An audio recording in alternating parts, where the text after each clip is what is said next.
Yeah, and what? An Atlas? Okay. It was an Atlas, okay.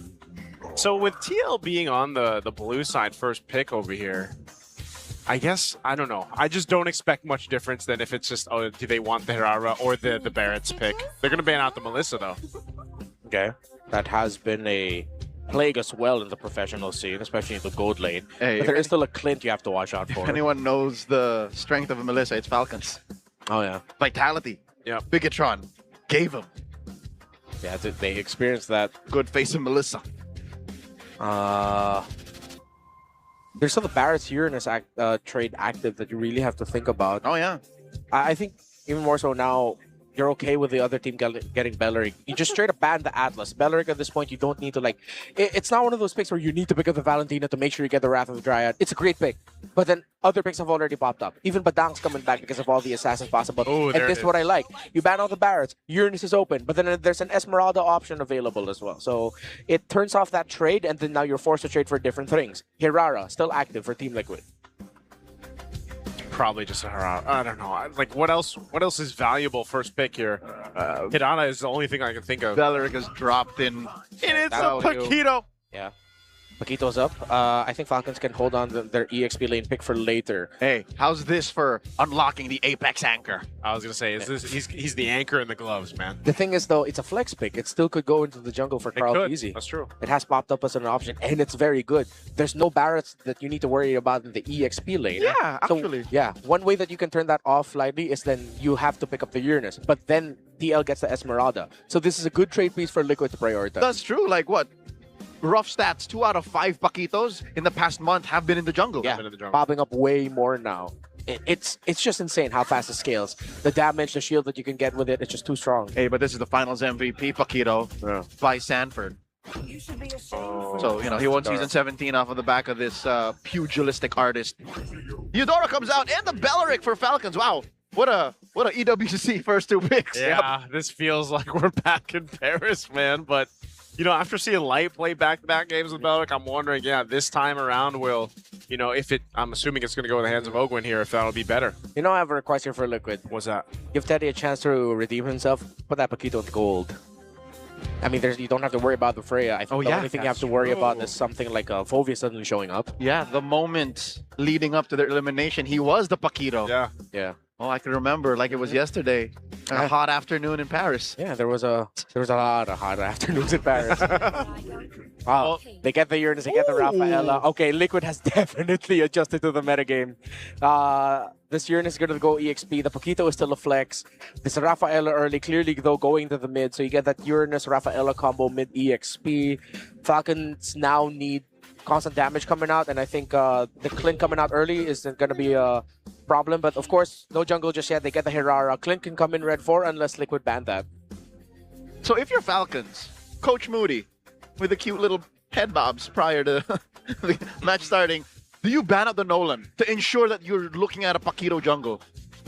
Or to at least ensure a winning matchup in the jungle? I think at this point, since you already have the Eudora and the Belleric with you, you're willing to let the Nolan through? Yeah, let the Nolan through. Make my day. Yeah. Because at least you have the idea of like, all right, if there's a Nolan and Paquito, then we can like adjust to that. Whereas if you take out the Nolan, then now there's another question mark of, oh, what else could they put? At least you're giving them, and it's clear for you the potential picture that Liquid could paint. That's why having that flex, again, that hero that can flex is great here. Glue's going to be what they ban out for Falcons right now.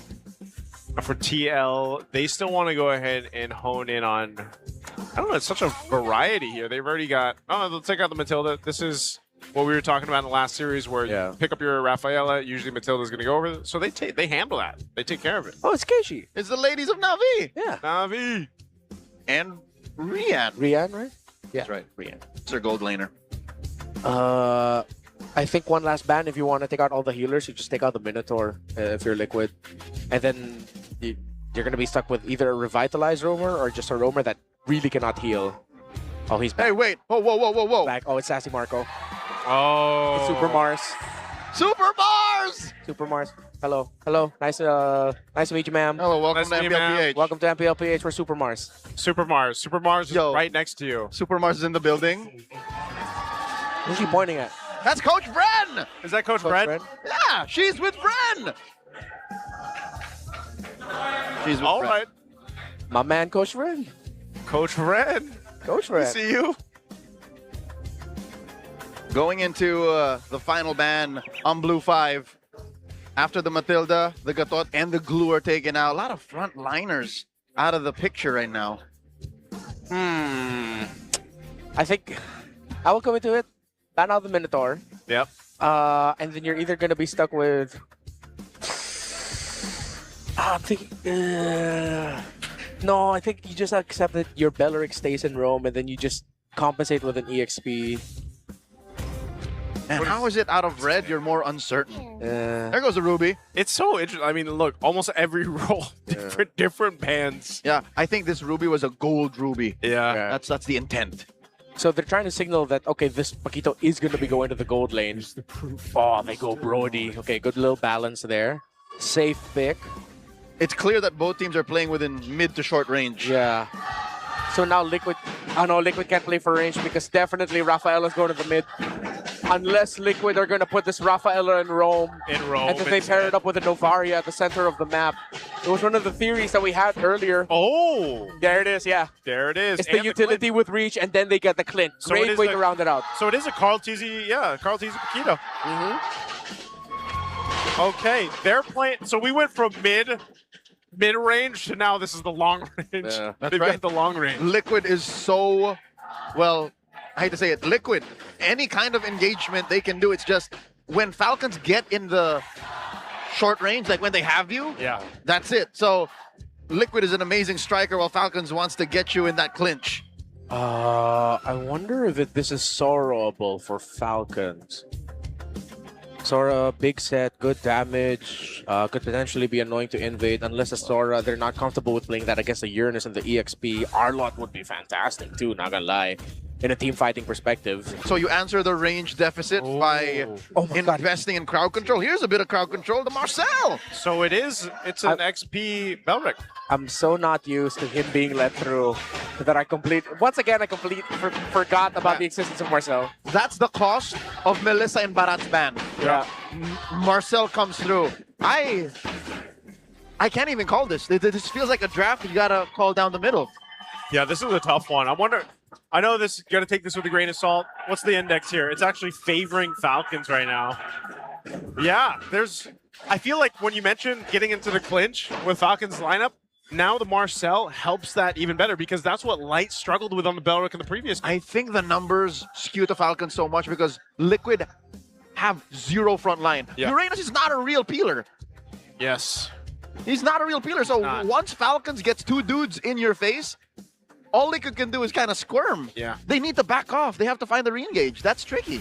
Liquid just went with like all damage. It's Rafaela and the Uranus as technically your front. But then there's a Marcel. Ugh. Here we go. Game number 1 in the Clash of Titans, a.k.a. Rise of Titans, as these two World Championship franchises clash for our entertainment on the night of the opening of Season 18. All right, where are they going to start? It's a purple buff start for both junglers. Let's see if they're going to contest for the litho or they're going to just go opposite of one another. Okay, it looks like, he just went buff. Yeah, avoiding the litho, not going to take the early fights. They are playing with just purely making sure that the Paquito gets to scale up really well. Kyle goes down straight to the crab, and now he's in trouble. He gets a dash away. Yeah, so he got the gold crab. I think, he did get the gold crab. So he'll go grab his orange now. Interesting paths for both junglers. I mean, variants now that we get to see this, because we even saw this in the previous series, right? A bit of a different pathing for the junglers. Slightly behind is Kyle, given how the Apex anchor kind of took a little scenic route rotation to bother Kyle, and that puts Kyle at what, level 3 now, while KarlTzy is about to reach level 4 after he goes for the long green. So the Lizard was left behind by Kyle. After the crab, he went straight for the golem. Meanwhile, Karl fully cleared his orange side, got the gold, and then now he's going to be getting his final green camp. He'll be level 4. So is Kyle. It's really going to be tough here for Liquid. It's based on the execution. Of the Uranus. Wow. Was that taken by Sanji? Yes! He last hit it with a Astral Shatter. Star Shatter. Thank you. There you go. Wow. Well, that's what we saw with the Novaria in the last series, right? I mean, it was just utilized to either go ahead and take some green camps, take some crabs, you know, even potentially take a buff if that happens. It's always one of those things. Back. Astral Echoes just finds one, throws it out, puts Kyl at half health. Here we go. Falcons fully commits. Weapons free. Half health on the turtle. They're going to commit to it. Kyl's got control, though, so this should be his. Kyl secured the objective. But now I don't know if this is going to force a fight. Golden Hour using Ogwin flickering on out, but Jaypee wants the kill. The regen might be enough, and Flap, he's going to have to go ahead and disengage. Kyl, fight for his buff. What a stun, though, from Hadji. Karl will still survive, and now Kyl, he sidesteps the shatter, but it's Jaypee that gets the first blood. This meta is all about taking risks. Liquid took a huge risk, and it worked out different from what we saw back in EWC, MSC, where it looks like they were just waiting, biding their time, and then backing off. This time, they pounced. After they saw the Wrath of Dryad, forcing out the Golden Hour, they committed the chase. More now than ever, mechanical prowess is rewarded. That was such a tight sequence by Liquid that if they did not get that purple, that kill on Falcons, they would have been caught out with their pants down, but instead they walk away with a kill and 500 gold despite Falcons getting the turtle. Remember seasons ago when Jaypee had a really good Mathilda game? We had our legend, Oh My Venus, literally hand him the crown, and then he showed up with a crown pose in their next entrance. I feel like that's that all over again. Acknowledged. It's Oh My Jaypee. It's one of those things, yeah. I mean, getting the first blood on the Rafaela here, obviously a bit of a different pacing than what we saw brought up in the first series, but with the first blood there, I think TLPH can set themselves up for this actual turtle take now. It just seems like they didn't get in position in time, but then one thing that TL has to worry about too is just playing against that golden hour. Ogwin used it to get away the last one, but if they try to get a favorable team fight, that's something that TL has to watch out for. They look to make a play up here on Super Marco. He clears out the wave. Oh no, Super Marco! KarlTzy will take him out with a combo. What a jump scare. Wrong time for Ogwin, right time for Liquid. And with that, I think Falcons have no business trying to contest. None of the lanes are in control. Vision is really bad. KarlTzy secures. Jaypee might be in trouble. Rapid Drive Flicker coming out from Flap. An Echo gets dropped down too, and Sanford joined the fight alongside Sanji. They pop the Flicker of Hadji, and they're under the turret with TLPH all crowded around. Can they survive? Super Marco is back. Gets a couple marks off. Now Karl! Oh! He'll meet Kyl right there, fist to face, as Teddy takes 1-2. Team Liquid looks to be in form. He doesn't want to talk anymore. He let the crowd let you know what's going on. Ogwin trying to stop the exit of Sanji and Jaypee. In comes Flap, does not have a Wrath of the Dryad. Well, that's why they've been confidently saying Tautos again. 6-0, 4,000. KarlTzy as the center of this lineup. With Jaypee and Sanji, this is one of the, I feel like, two players that we need to put some focus on here. The two heroes that Rafaela and Novaria have been putting a lot of work into making sure Falcons don't get comfortable in their map positioning, specifically Hadji and Ogwin. Yeah. They go into one side thinking they'll be safe, they get info, and then they leave, but then suddenly Liquid pop up just where they checked. Liquid are playing this really well around their Roman trio. Again, the range and the vision that Liquid have is hard to punish as Falcons have to back out of here. Flap at less than half health. Danger close. Oh, he wants to go for this purple, at least with the pressure on Kyl again. Kyl's not going to get the buff, and Flap gets punched down. Another kill for KarlTzy on the Paquito. Kyl could be next, takes a shot with the Shatter. He's going to get chased down. Oh, Teddy! He wanted his own kill, flickered forward, but now here's the engage from Falcons. Ogwin drops down the golden hour, but he's trying to get away. Whoa! What a shot from Sanji. You know what? Ogwin took a hit from the turret. Maybe if the turret wasn't where he decided to run through, he would have survived. But regardless, Sanji is deadly. Bullseye after bullseye. And now they go straight for the turtle. Falcons just barely catching their breath. Yeah, holy crap, Liquid are pissed. Simple as that. An angry Liquid. There's angry Liquid. They set up, this is a tailored draft. Activate KarlTzy, work for him. You have the Novaria supporting and holding down the river really well with the Rafaela, and then the rotations together are clean. Sanford going up against the Bennyqt. He doesn't care about Flap at this point. He's been active all throughout the game, leaving Teddy a lot of room to just farm up, and he's fine. 2-0-4. Almost a 3,000 lead compared to the Brody. Oh, Karl, he's 3 levels ahead too. Sanford. Oh! But it's just, I mean, they don't have much damage. A magnum opus of an Astral Echo caught all 5. Oh! If that landed, oh man, the roof would have blown off of this place, but still, amazing work by Liquid.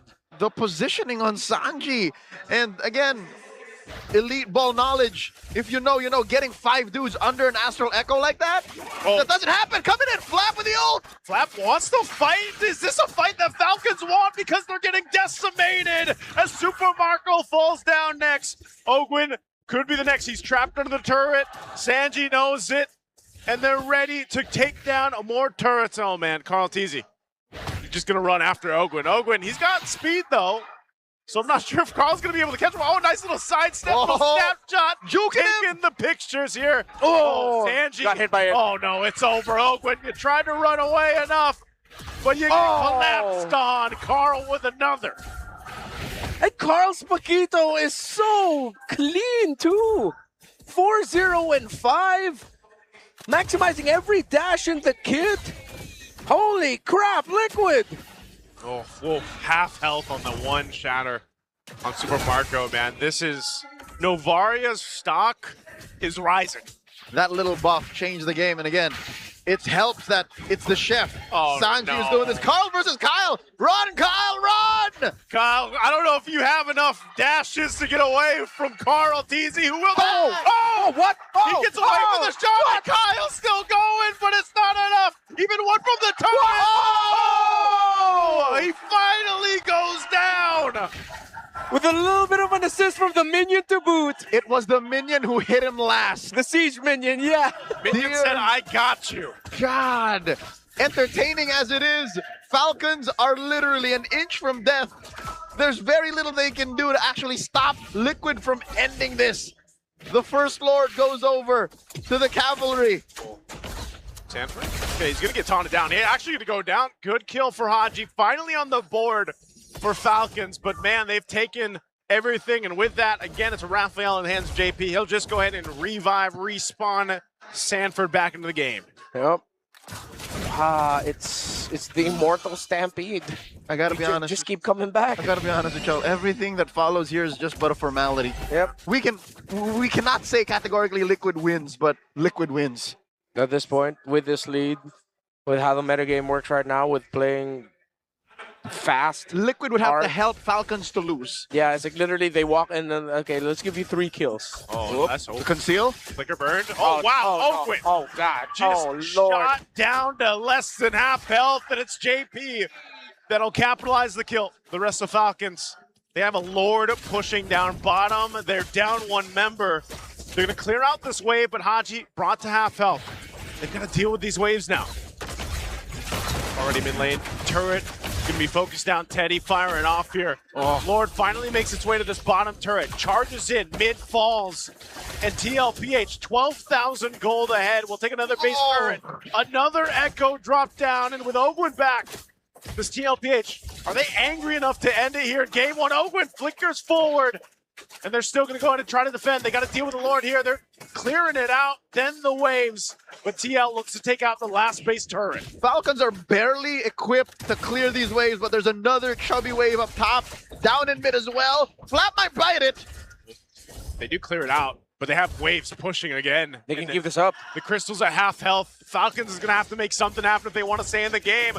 An Echo drop down, finding 5. Raptor try and flicker forward, but Flap, he is taken care of so quickly. And now with Kyle trying to buy time, Teddy will chase him down. That's 1 shot, make it 2. They'll focus on the Crystal. And that's going to be game 1, a dominant one for Team Liquid. The defending champions of MPL Philippines are at match point, first on the board in the Clash of Titans. This is why I was looking for the Rafaela Novaria earlier in the first series. It is a disgusting combo when it all works out. And they just got the perfect piece to go along with it with the Paquito in the jungle, who's one of the most busted heroes.